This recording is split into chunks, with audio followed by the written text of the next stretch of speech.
A pair of hands turned a key in a lock that had not been turned in 9 years. The lock resisted. Rust flakes fell onto the concrete step, like tiny orange confessions.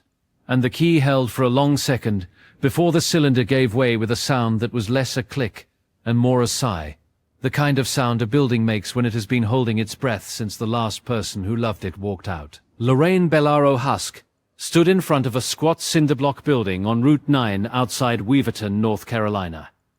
She was 60 years old.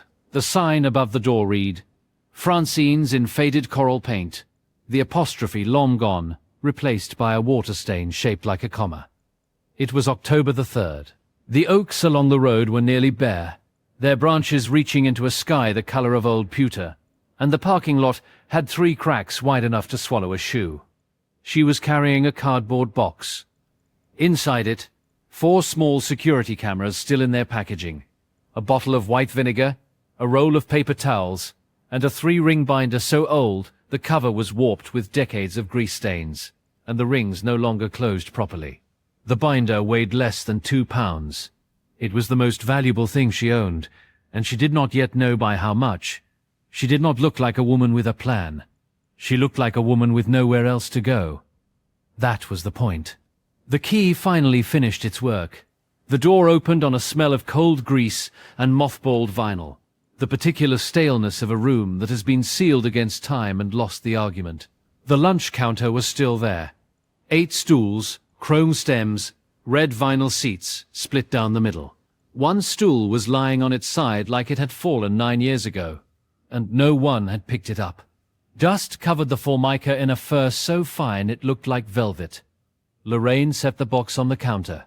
She opened the binder, and she said, to nobody or to somebody who had been dead for 9 years, "All right, Mama, let's see who shows up." 3 weeks earlier, Lorraine had owned a 4-bedroom house on Briar Knoll Road, a 36-year marriage, and a name that people in Weaverton associated with stability. Now she owned a cardboard box, a used Subaru Outback with a slow leak in the rear left tire, and a shuttered diner that smelled like the last century. She had $41,000 in a bank account, and $6,200 in personal savings, and the math on those numbers was the kind that wakes you at 3 in the morning. But Lorraine had not come to Route 9 to grieve. She had come to run a test. Over the next 6 weeks, she would reopen her mother's diner, and in doing so she would learn, with a specificity that would hold up in a courtroom, exactly who had stolen from her, who had lied for them, and who, if anyone, was worth keeping. She did not know yet that the answer would be worse than she feared and better than she deserved, and that both truths would come from the same place, the kitchen. But the diner was the middle of the story. The beginning was a phone call on a Tuesday in March, and a man who had rehearsed what he was going to say. Lorraine was standing in the kitchen on Briar Knoll Road, rinsing a colander of butter beans under the faucet, when Glenn called from his truck.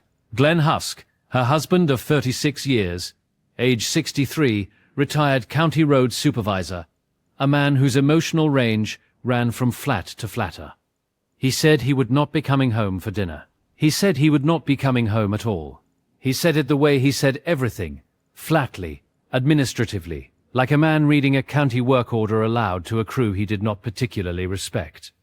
"I've had Dale draw up the papers. They'll be at the house by Thursday." She asked him if he was serious. He said he was. She asked him if there was someone else. He paused. Not long, but long enough that she heard the answer before he gave it. "That's not what this is about," he said, which was the first lie of many, and by far the least expensive one. The papers arrived on Thursday, March the 7th, a manila envelope on the kitchen table when she came home from the grocery store. Glenn had let himself in while she was out, left the envelope centered on the table like a place setting for one, and left again.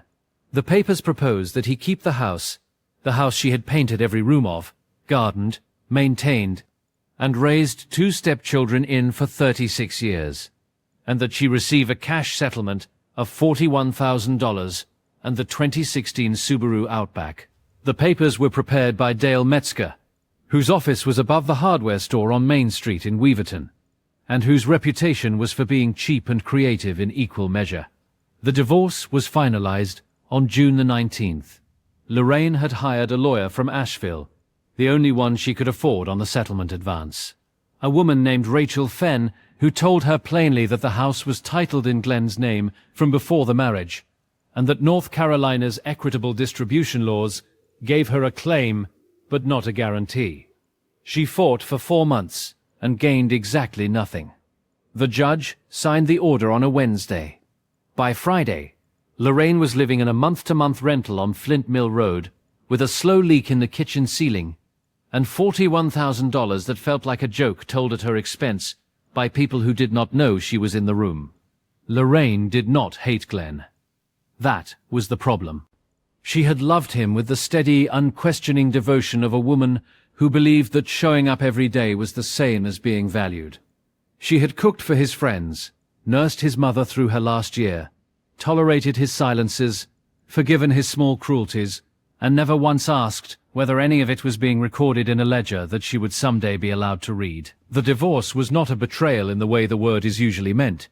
It was a bill for 36 years of services rendered, and the payment was $41,000, and a car with a slow leak. Glenn was now living in the Briar Knoll house with his girlfriend Cheryl Ames, age 44.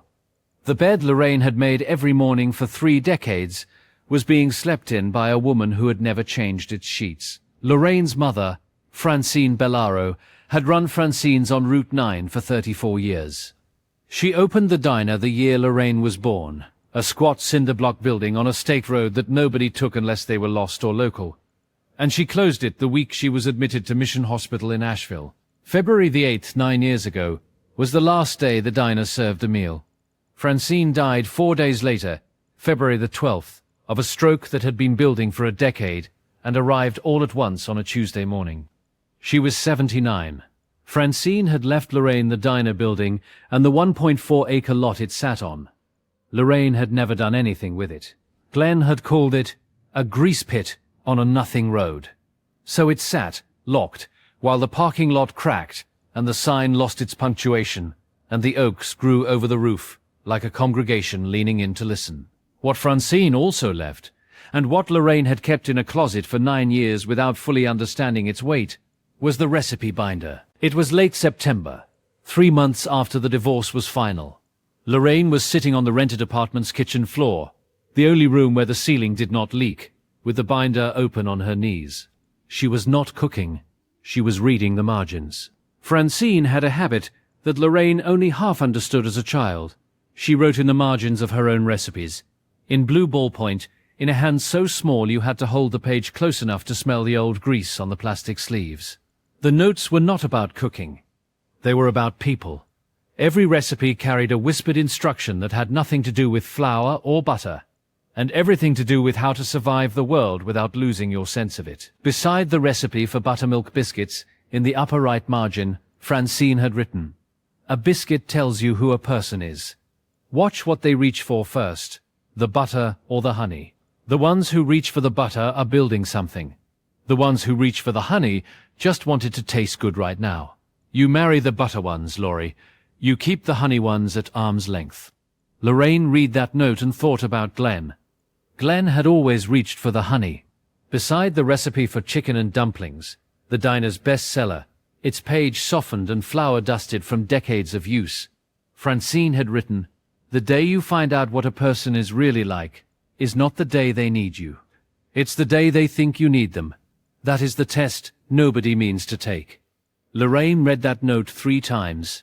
Then she closed the binder, picked up her phone, and called a locksmith.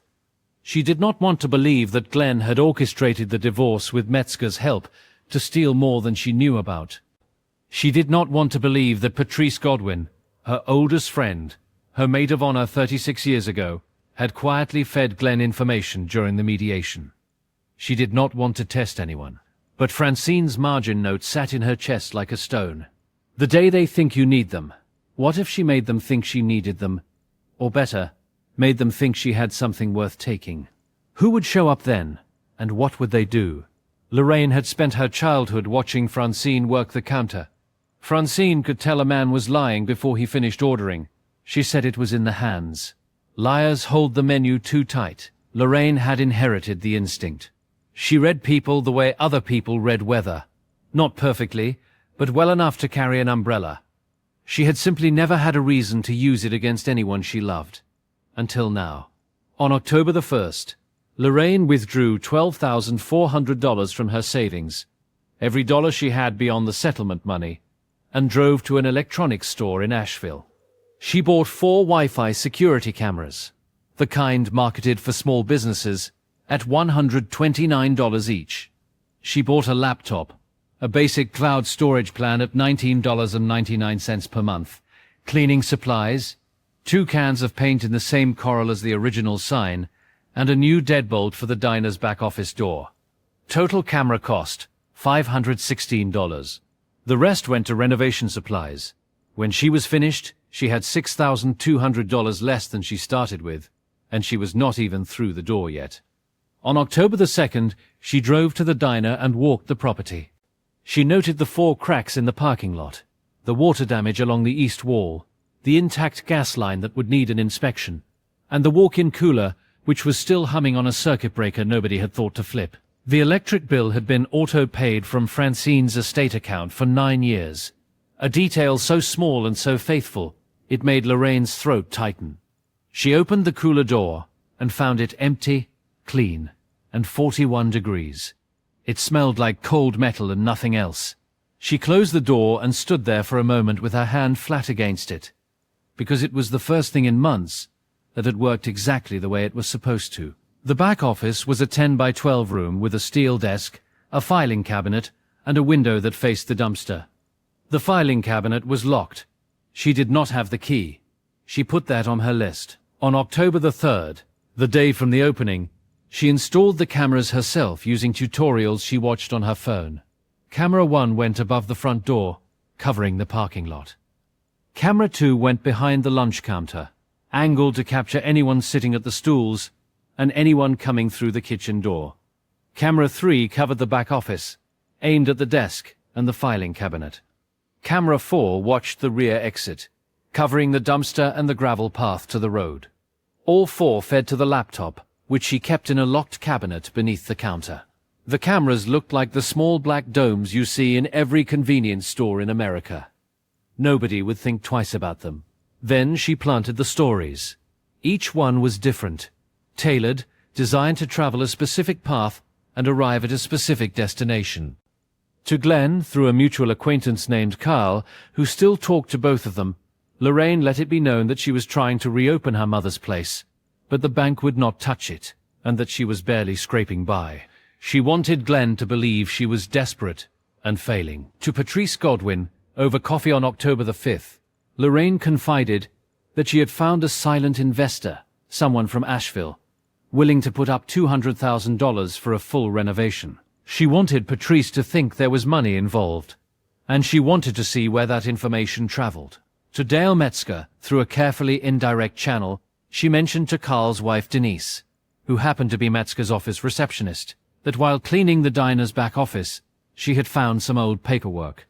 Property stuff from before her mother died, and she did not know what to make of it. She wanted Metzger to worry. The timeline was set, October 3rd through November 13th. 6 weeks of renovation, planting stories, watching camera feeds, November the 14th. Soft opening of the diner. Eggs, biscuits, coffee, and the chicken and dumpling special. Cash only. Open Thursday through Sunday, 6 in the morning to 2 in the afternoon. The test was live. The first day inside the diner, Lorraine spent 4 hours scrubbing the lunch counter with white vinegar and paper towels, until the formica underneath the dust showed itself cream-colored with a faint gold fleck pattern. The same surface Francine had wiped down 10,000 times. The vinyl on the stools was split and yellowed, but the chrome stems were solid. She righted the fallen stool, the one that had been lying on its side since the day Francine closed the doors. And it wobbled, but it held. She tightened the bolt at its base with a wrench from the Subaru's trunk, and it held better. On the second day, October the 4th, she found the cat.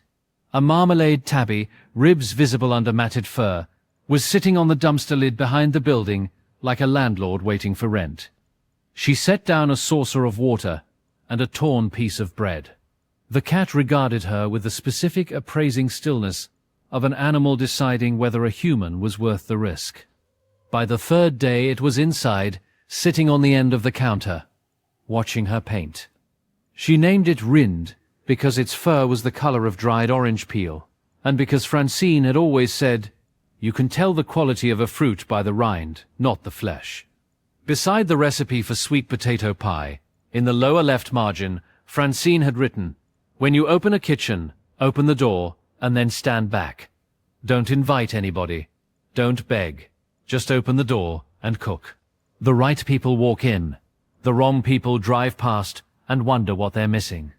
Lorraine taped that page to the wall above the stove and followed the instructions exactly. She scrubbed the flat-top grill with steel wool for 6 hours over 2 days, until it gleamed like a dark mirror. She replaced the fryer oil. She repainted the sign, Francine's, in the same coral, freehand from a ladder she borrowed from a neighbor's garage. The neighbor's name was Pace, and the garage belonged to her grown daughter. Jolene Pace was 31 years old, lived 3 houses down from the diner with her 4-year-old daughter Bay, and worked the night shift at the Citgo on Highway 19.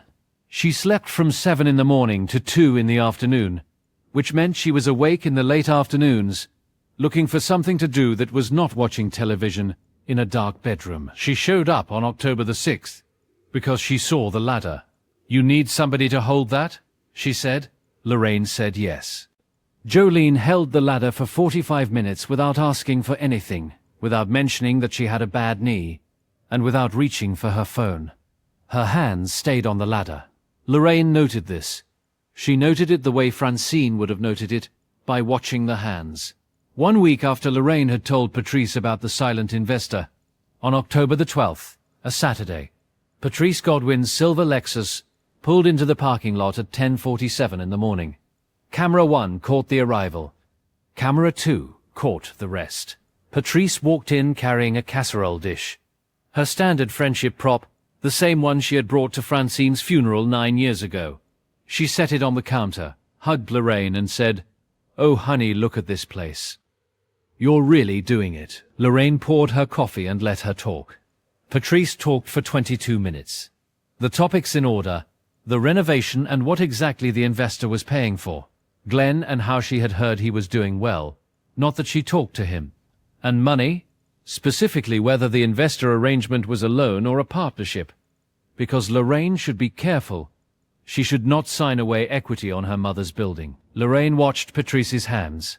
Patrice held her coffee mug with both hands wrapped around it, knuckles white, the way a person holds something when they are trying to keep their hands from doing something else. When Lorraine stepped into the kitchen to refill the coffee pot, a deliberate absence, she left Patrice alone at the counter for 3 minutes. Camera 2 recorded Patrice, pulling out her phone, typing a message, and putting the phone back in her purse in under 45 seconds.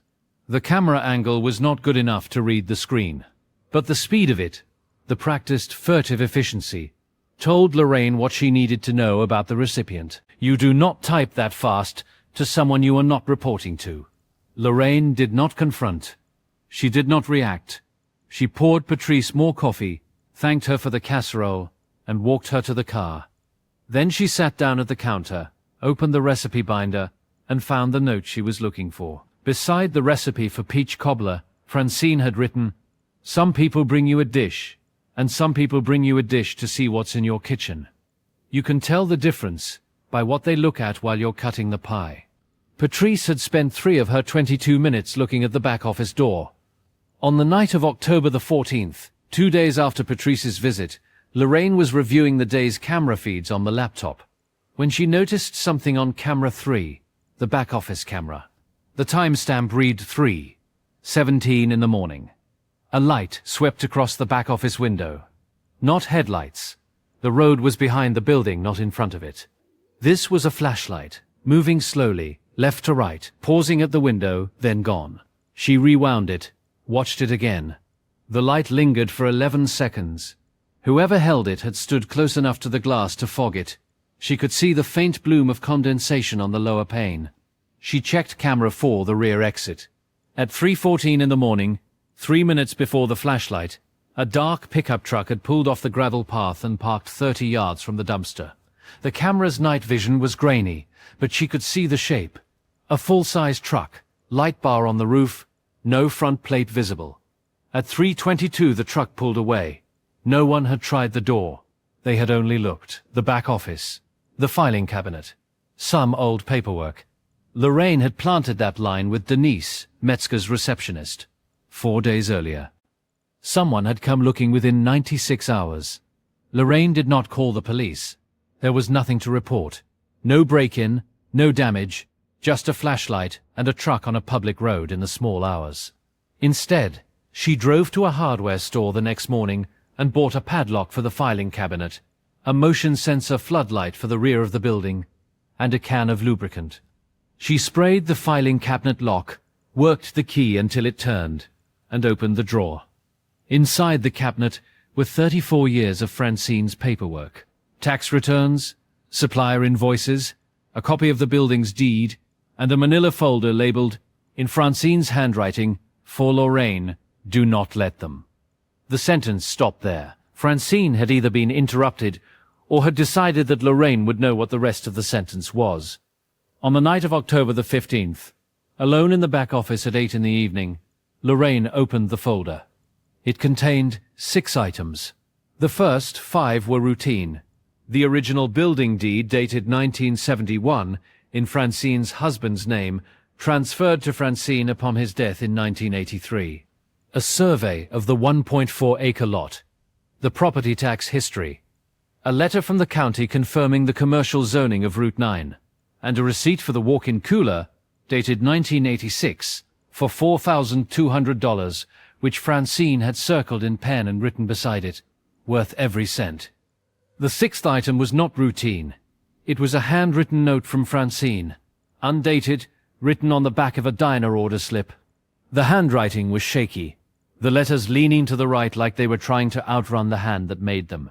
Late in her life, perhaps months before the hospital.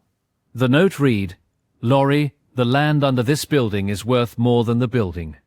It always was. That is what I could never make Glenn understand, and it's what he will try to take if I'm not here to stop him. The county rezoned Route 9 for commercial development. Dale Metzger's office handled the paperwork. I didn't trust him then. Don't trust him now. The deed is in this cabinet. If it's not, someone took it.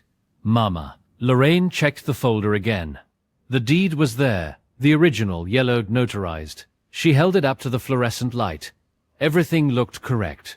But Francine's note said, if it's not, someone took it. Had someone tried? Had someone had a copy made? Had someone already used it for something Lorraine did not know about? She photographed every page with her phone. She put the originals back in the cabinet, locked the padlock, pocketed the key, and sat at her mother's steel desk for a long time, while Rind wound between her ankles in the dark. Lorraine decided not to go to a lawyer yet. She did not have proof of fraud. She had only her mother's suspicion and a flashlight at 3 in the morning. She needed more. She kept the cameras running and moved to the next phase of the test. She invited Patrice back. This time, the bait was more carefully placed. She told Patrice, casually, over the phone on October the 20th, that she had found a bunch of old papers in her mother's office, deeds and tax stuff, and she could not make heads or tails of it. Patrice arrived on October the 22nd at 11:15 in the morning. Same casserole dish, different casserole. She asked to see the kitchen renovation, and Lorraine gave her the full tour. The stove, the walk-in, the storage shelves. While they were in the kitchen, Lorraine said, almost as an afterthought, I should have someone look at those papers. Do you know a lawyer? Not that Metzger man. He gives me the creeps. Patrice said, Oh, I wouldn't know. I don't deal with lawyers. Then she laughed. The laugh was half a beat too quick, the way laughter sounds when it is covering the space where a truthful answer would have gone. Lorraine excused herself to check on something in the front of the diner. She left Patrice in the kitchen for 4 minutes. Camera 2 captured the kitchen doorway, and more importantly, the audio. Patrice pulled her phone from her purse. The call lasted 1 minute and 43 seconds. Camera audio picked up Patrice's side clearly. She found papers. In the office, Deeds or something. A pause. I don't know, she said she can't read them. Another pause. No, she doesn't have a lawyer yet. She asked me for a name. A longer pause, listening. Okay. Yeah. I'll tell you if she says anything else. The voice on the other end was inaudible. But Patrice's cadence, the clipped efficiency, the I'll tell you, was the cadence of a person making a report, not having a conversation. Reports have that particular rhythm. Short, declarative sentences, no warmth, no digression, just information moving from source to handler. Lorraine stood behind the lunch counter, listening to the muffle of Patrice's voice through the kitchen door. She did not cry. She did not clench her fists. She picked up a dish rag and wiped the already clean counter in slow, careful circles, the way her mother used to do when she was thinking about something that would not fit into words. When Patrice came out, Lorraine smiled and said, I made Mama's buttermilk biscuits this morning. Take some home. Beside the recipe for red-eye gravy, Francine had written, The most dangerous person in your life is never the one who yells at you. It's the one who smiles while they're on the phone in your kitchen. Lorraine had read that note 100 times and never understood it. Now she understood it with the kind of clarity that feels less like learning and more like remembering something you were always afraid was true. The question of who Patrice had texted on October the 12th was answered. It was the same person she had called on October the 22nd. Someone who wanted to know about the papers. Lorraine did not cut Patrice off. She decided to use her as a controlled channel, feeding her specific, traceable information and watching where it surfaced. This was the moment Lorraine shifted from passive testing to active trap setting. On October the 25th, Lorraine mentioned to Patrice, offhandedly, that she would be staying at Jolene's house that weekend because the diner's heater was broken. The diner would be empty, she said. She made sure to say it twice. The cameras would not be empty. October the 29th, 1:38 in the morning. Camera 4 captured the same dark, full-size pickup pulling off the gravel path. Same truck as October the 14th, same light bar on the roof, but this time it parked closer, 15 yards from the rear exit. No plates visible from the angle. At 1:41, a figure exited the driver's side. Male, medium build, wearing a dark jacket and a ball cap pulled low. He walked to the rear exit and tried the handle. Locked. He pulled something from his jacket, a slim tool, and worked the lock for 2 minutes and 14 seconds. The motion sensor floodlight Lorraine had installed did not trigger. The bulb had been unscrewed. He had unscrewed it before he tried the door. He knew it was there. At 1:43, the lock gave. The rear door opened. Camera 3 captured the figure entering the back office. He went straight to the filing cabinet. He tried the padlock. It held. He pulled the cabinet, tried to tilt it, then stopped. He opened the desk drawers and rifled them systematically, bottom to top, replacing each one. He found nothing. Lorraine had moved the originals to a safe deposit box 2 days earlier. At 1:47, the figure pulled out his phone. The screen glow illuminated his face for 1.8 seconds. The camera captured it. The face was not Glenn's. It was Dale Metzger's. Lorraine was not at Jolene's house. She was sitting in the Subaru, parked on a fire road 200 yards east of the diner, with the laptop open on the passenger seat and all 4 camera feeds live.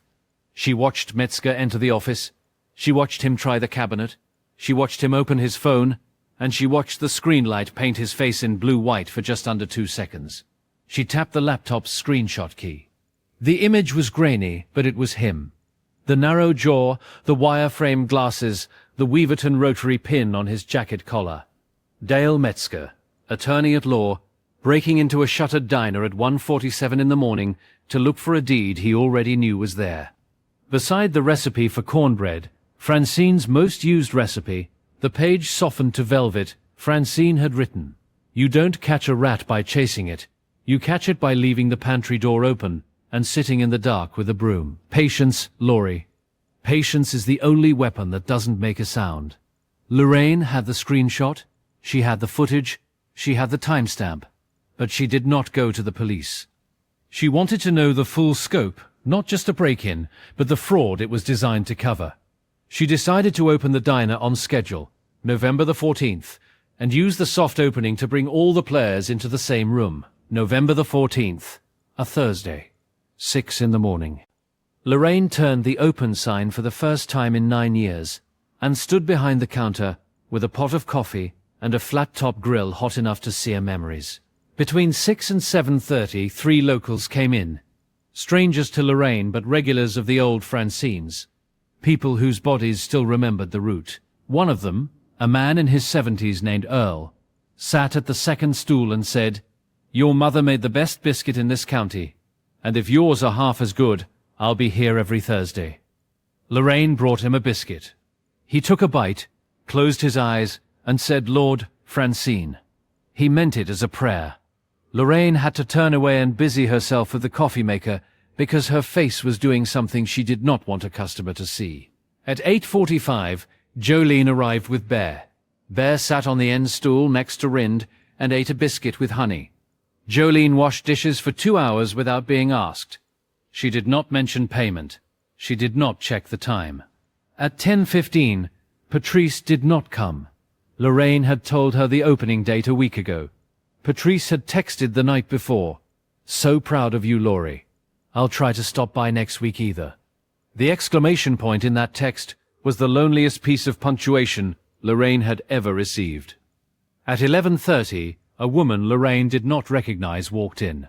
Mid-40s, well-dressed for Route 9, blonde highlights, a handbag that cost more than Lorraine's monthly rent.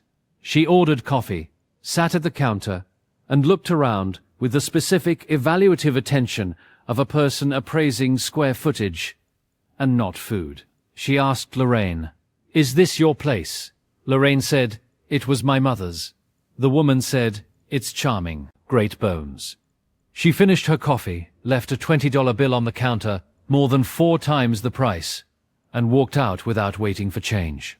Camera 1 captured her getting into a white Audi Q5. Lorraine wrote down the plate number on a napkin. That evening she asked Jolene, who knew everyone in Weaverton under 40, if she recognized the description. Jolene said, without hesitation, "Blonde highlights, white Audi? That's Cheryl Ames.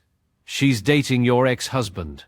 Lorraine sat in the back office after closing, with the laptop open and camera 2's footage of Cheryl Ames paused on the screen. She stared at the woman's face, the careful smile, the appraising eyes, the $20 bill left like a deposit on a property she was thinking about acquiring. Beside the recipe for banana pudding, the last recipe in the binder, the page barely used, the handwriting the shakiest, Francine had written, "If a stranger walks into your kitchen and looks at the walls instead of the food, she's not there to eat. She's there to measure." Cheryl Ames had looked at the walls. Lorraine had 4 camera feeds, a screenshot of a lawyer breaking into her building, and a bad feeling about a woman who tipped 400% and measured the walls while she drank her coffee. She had her mother's binder and her mother's instincts, and a cat named Rind, who was, at that moment, asleep on the counter like nothing in the world was wrong. If this story has earned your attention, consider subscribing. There is more to come, and it is worse than a flashlight and a filing cabinet. Now, you have seen enough to know something is wrong. The law, so far, has not been called. Would you keep watching the cameras, or would you pick up the phone? Think about that. Lorraine thought about it too. She made her choice. After Cheryl Ames's visit, Lorraine did 3 things in rapid succession, and each one peeled back a layer of a fraud so methodical it might have stayed buried forever if she had not reopened a diner on a road named for a number. On November the 15th, she drove to the Weaverton County Register of Deeds and requested the full property history for the Route 9 parcel. The clerk, a young woman who did not know Lorraine and had no reason to delay, pulled the records in 20 minutes. Lorraine sat at a wooden table in the records room and learned 2 facts that changed the dimensions of everything she thought she knew. The first, the 1.4-acre lot had been commercially rezoned 2 years ago as part of a corridor development plan for Route 9. The rezoning raised the appraised value from approximately $45,000 to approximately $280,000 to $5,000. The rezoning had been processed by, and here the air in the room seemed to change temperature, the law office of Dale Metzger, acting as the petitioning attorney on behalf of the County Development Commission. Metzger had personally handled the paperwork that made Francine's land 6 times more valuable. And he had done it while simultaneously representing Glenn in a divorce that never mentioned the property existed. The second, there was no record of the Route 9 property being listed on the marital asset disclosure in her divorce proceedings. It was not mentioned, it was not valued, it was not divided. Legally, it was as if the diner lot did not exist. As if Francine's 34 years and the building and the acre and a half of Carolina clay were nothing more than a grease stain on a road nobody took. On November the 16th, Lorraine drove to the Asheville law office of Rachel Fenn, her divorce attorney, and asked to review her own case file. Rachel pulled it, and together they combed the asset disclosure that Glenn and Metzger had submitted. The Briarknoll house, listed, valued at $310,000, awarded to Glenn. Glenn's pension, listed, split 50-50, with Lorraine's share forming the basis for the $41,000 settlement. The Subaru, listed, awarded to Lorraine. Savings accounts, jointly held, listed. The Route 9 diner property, not listed, not mentioned, not valued, omitted entirely. Rachel Fenn sat back in her chair and removed her reading glasses. She said, "Lorraine, this is not an oversight. An attorney who personally handled the rezoning of a property and then deliberately excluded it from a divorce asset disclosure. That is fraud. That is a bar complaint and possibly a criminal referral." But it was worse. Rachel asked Lorraine if she had ever signed a quitclaim deed for any property. Lorraine said no. She had never signed anything related to the diner, not once in her life. Rachel made a phone call. She had an answer from a title search service. There was a quitclaim deed on file at the county, dated 18 months ago, 7 months before the divorce was even filed, purporting to transfer Lorraine's marital interest in the Route 9 property to Glenn Husk. Lorraine's signature was on it. Lorraine had never seen it. She had never signed it. The notary's stamp on the quitclaim belonged to Metzger's office. And there was a second hidden property.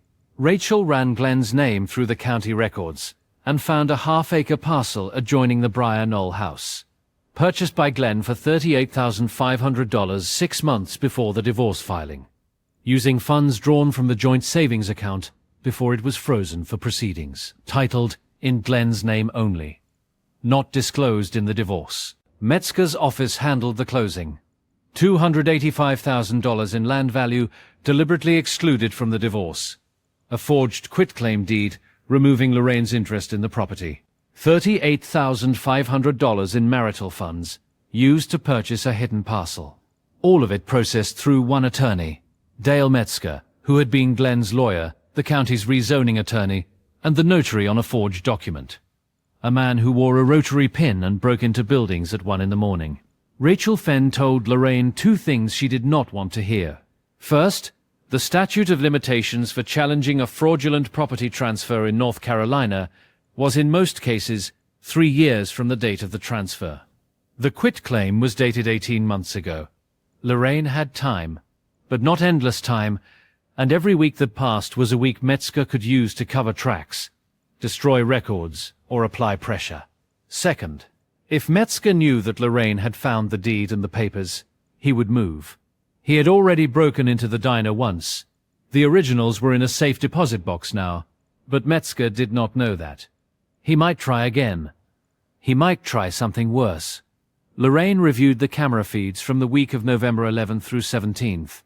She found 2 more anomalies. On November the 13th, at 11:52 at night, Camera 4 captured the same dark truck idling on the gravel path for 6 minutes. No one got out. The truck's headlights were off, but the running lights were visible, watching. On November the 17th, at 3:04 in the morning, Camera 1 captured an unfamiliar sedan pulling into the front parking lot. It sat for 3 minutes with the engine running. Then it drove away. She could not make out the plate. The watchers were getting more frequent. On November the 20th, Jolene noticed something Lorraine had missed. Jolene was closing up the diner at 2:30 in the afternoon when she found a business card wedged in the gap between the front door and the frame, placed there sometime after the 2 o'clock closing. The card read, Dale Metzger, attorney at law, real estate, estates, small business, Weaverton, North Carolina. On the back, in handwriting, would love to discuss the property whenever you're ready. DM. He was no longer hiding. He was applying pressure. The shift from midnight break-ins to a daytime business card was not a de-escalation. It was a lawyer establishing a paper trail that would make it look, if questioned later, like he had approached Lorraine in good faith. The move was as administrative as Glenn's divorce. The cruelty was always in the paperwork. On November the 22nd, Lorraine received a voicemail from Glenn, the first time he had contacted her since June the 19th. His voice was flat, the same county work order tone, stripped of everything that might be mistaken for feeling. Lorraine, it's Glenn. I understand you're reopening Francine's place. I think we should talk about the property situation. There might be some paperwork that needs to get sorted out. Call me back. Paperwork that needs to get sorted out. The man who had forged her signature on a quitclaim deed wanted to sort out the paperwork. Lorraine played the voicemail 3 times. On the third listen, she heard it. A sound in the background, faint but distinct. A woman's voice, off mic, saying something she could not make out. Then Glenn's breath, closer to the phone, as if he had turned away from the woman to finish the message. Cheryl Ames, measuring the walls of a different room. Lorraine was 60 years old. She had $28,600 left to her name, the settlement minus the renovation costs. She was running a diner that made $43 on its best day. She had a screenshot of a lawyer committing a break-in, evidence of a forged signature, and a voicemail from a man who had taken her house and was now coming for her mother's too. She had 6 weeks before the diner's thin cash reserves ran dry. She did not have time to be afraid. She had time to be right. On November the 24th, Lorraine called Rachel Fenn and laid out a plan. Rachel said it was risky. Lorraine said everything was risky, and the question was which risk ended with her keeping her mother's building. Rachel agreed to be present, not as a participant, but as a witness and legal counsel, seated in a booth with a legal pad and a notarized statement of facts ready to present. The plan was this. Lorraine would call Glenn back and agree to discuss the property situation, but on her terms.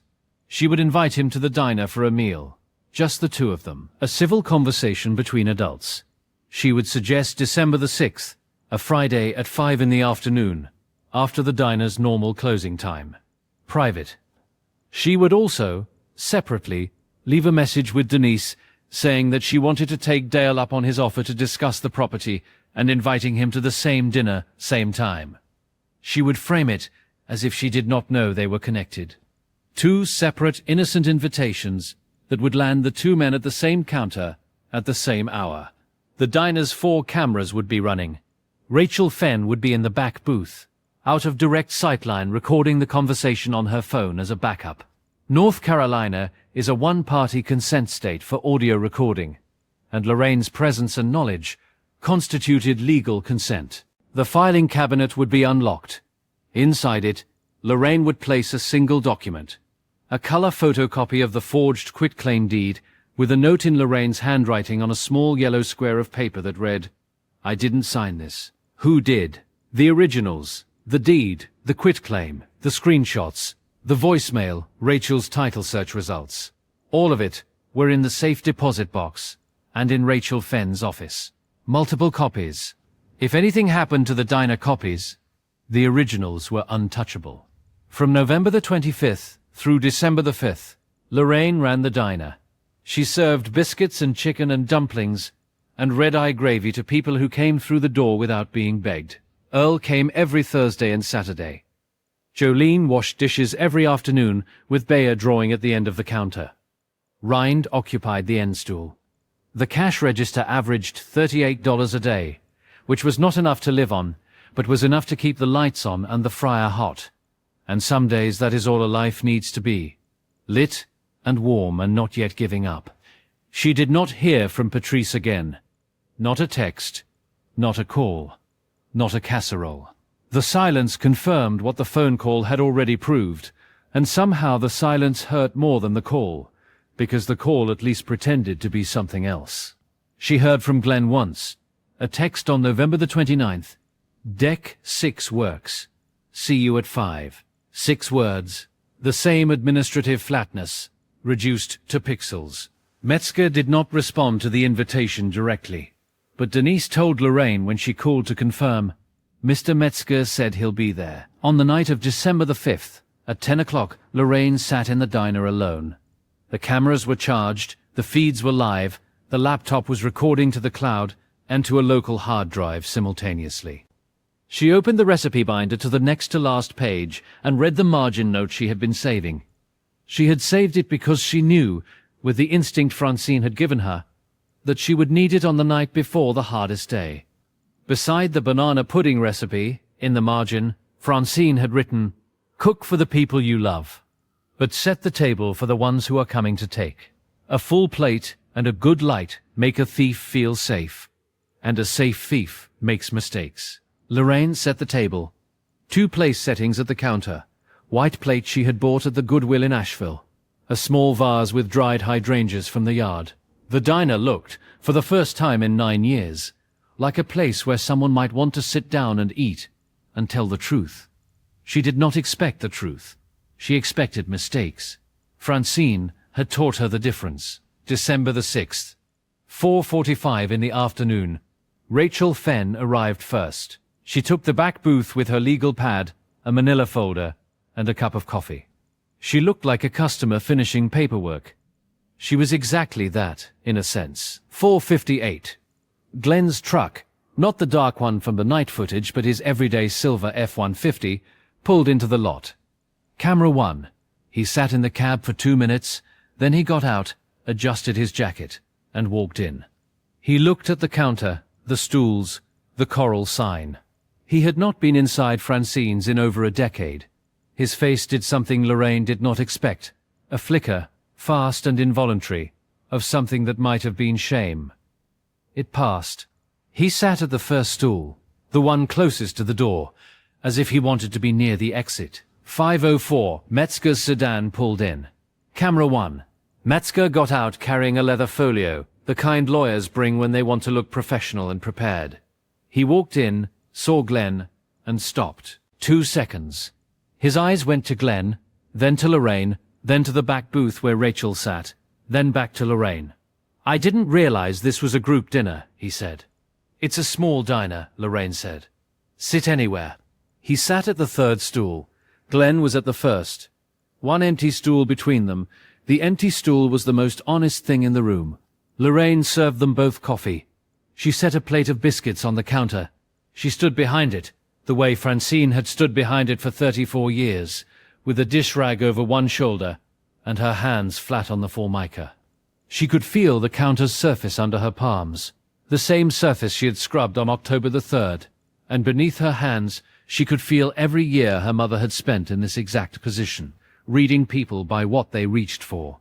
"Glenn," she said, "you said there was paperwork to sort out." Glenn looked at Metzger. Metzger looked at his folio.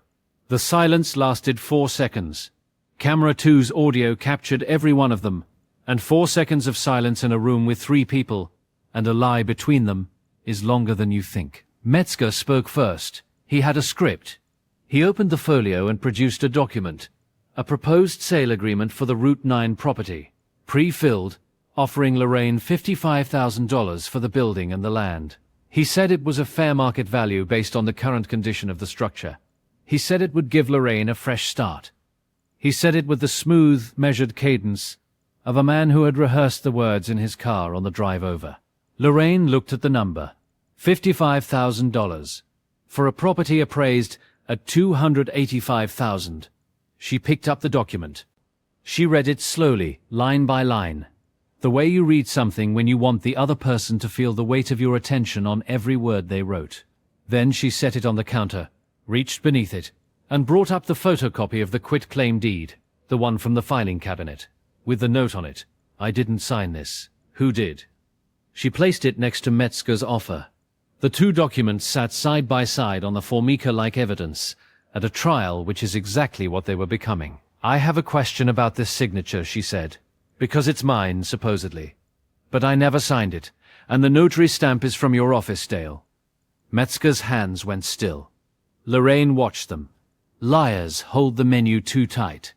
Metzger was not holding a menu, but his fingers had frozen on the edge of the leather folio, gripping it with a pressure that turned his knuckles the color of old chalk. Glenn turned to Metzger.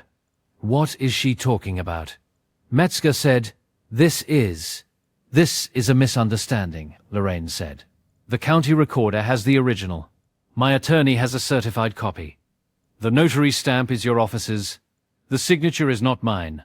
That's not a misunderstanding. That's a forgery." Rachel Fenn stood up in the back booth.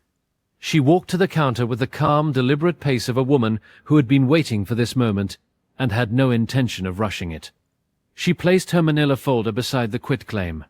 Inside it, the title search showing the hidden half-acre parcel, the asset disclosure from the divorce showing the Route 9 property omitted, the appraised value of $285,000, and a printed screenshot from camera 3.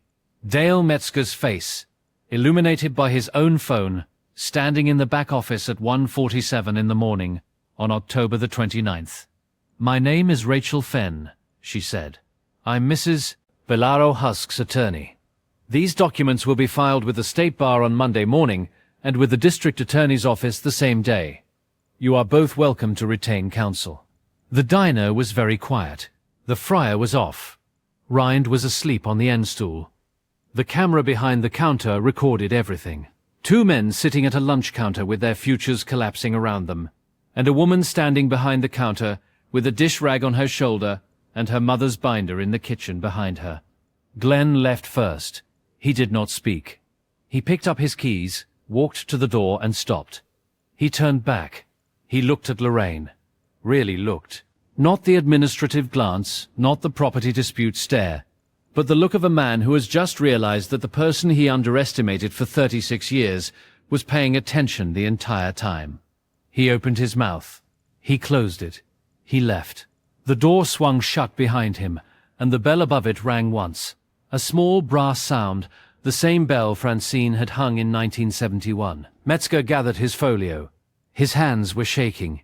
He said, "Lorraine, I," and she held up one hand. He stopped. He walked out. His sedan left the lot at 5:31 in the evening. Camera 1 recorded the departure. Rachel Fenn squeezed Lorraine's arm, said, "You did it. Call me Monday," and left. Lorraine was alone in the diner. She stood behind the counter for a long time. The windows were dark now. The parking lot was empty.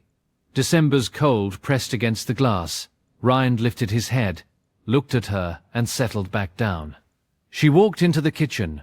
She took the recipe binder from its shelf. She opened it to the first page, the buttermilk biscuit recipe, the very first one, the page she had read more times than any other.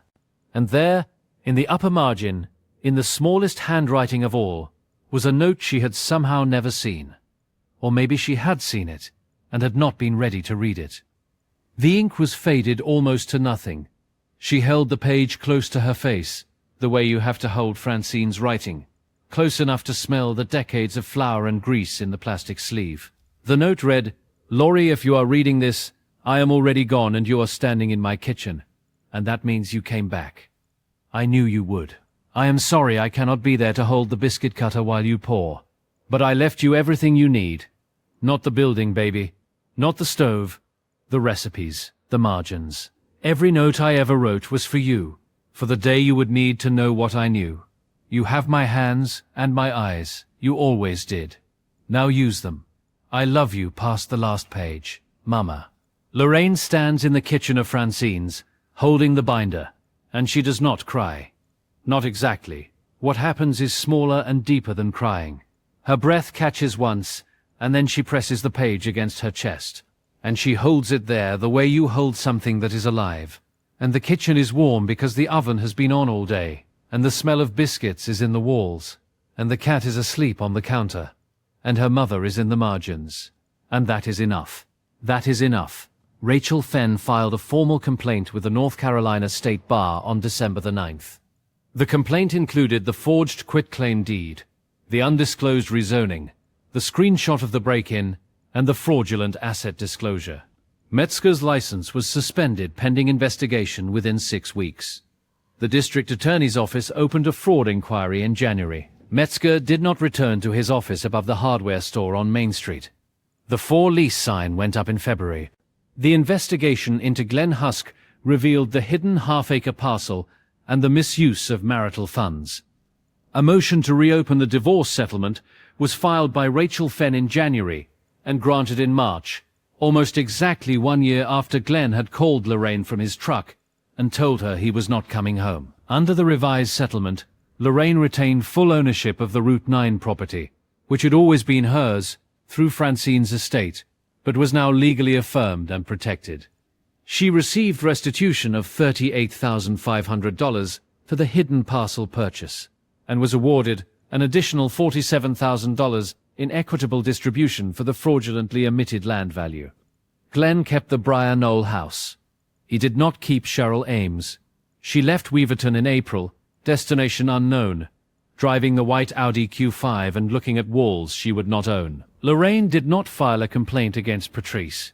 She did not send a letter. She did not confront her at the door or on the phone or over coffee. She simply stopped answering. Patrice called twice in January, once in February, and not at all after that. The casserole dish, the one she had brought to Francine's funeral and to the diner, sat on a shelf in Lorraine's kitchen for 2 months. In March, Lorraine put it in a box, drove it to Patrice's house, and left it on the porch without knocking. She did not include a note. The dish said everything the note would have said. I am returning what you brought, because I no longer need to pretend it was given in love. Francine's stayed open. Not every day.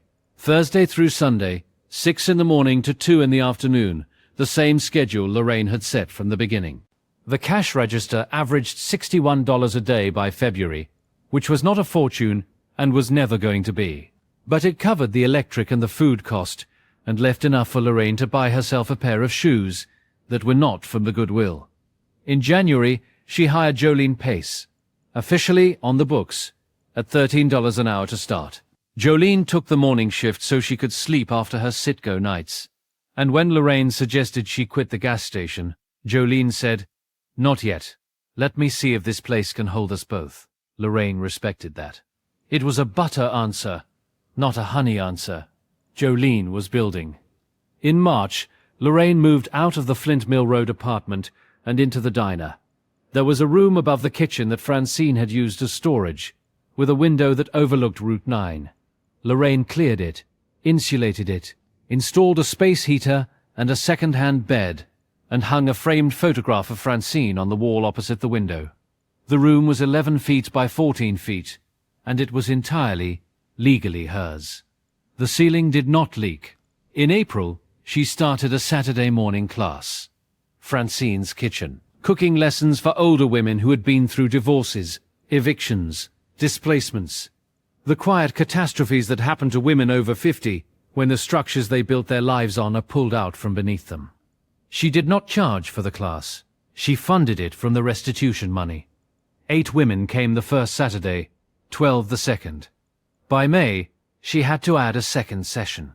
She taught them the recipes from the binder: biscuits, dumplings, cobbler gravy, cornbread. She did not teach them the margin notes. Those she kept. They were hers.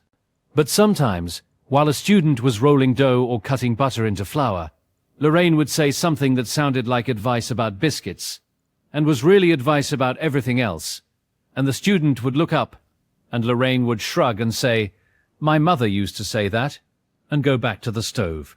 Earl still came every Thursday. He still sat at the second stool. He still closed his eyes on the first bite. It still looked like a prayer. On a Sunday in late May, 7 months after she had turned a key in a lock that had not been turned in 9 years, Lorraine was closing the diner. The lunch crowd, 14 people, a record, had left. Jolene had taken Bay to the park. Rind was on the end stool, asleep, his marmalade fur warm in the late afternoon light that came through the west-facing window. Lorraine wiped the counter. She washed the last plate. She turned off the flat-top grill, unplugged the coffee maker, and hung the dish rag on its hook, the same hook Francine had screwed into the wall in 1974 and which had never been moved. She picked up the recipe binder from the shelf above the stove. She carried it to the counter and sat down on the first stool, the stool Glenn had sat on the night of December the 6th, the stool closest to the door. She opened the binder to a blank page at the back. She had added it herself, a fresh sheet of white paper, sleeved in plastic like all the others. She uncapped a blue ballpoint pen, the same brand Francine had used. She held it above the page and thought for a while. The diner was quiet. Route 9 was quiet.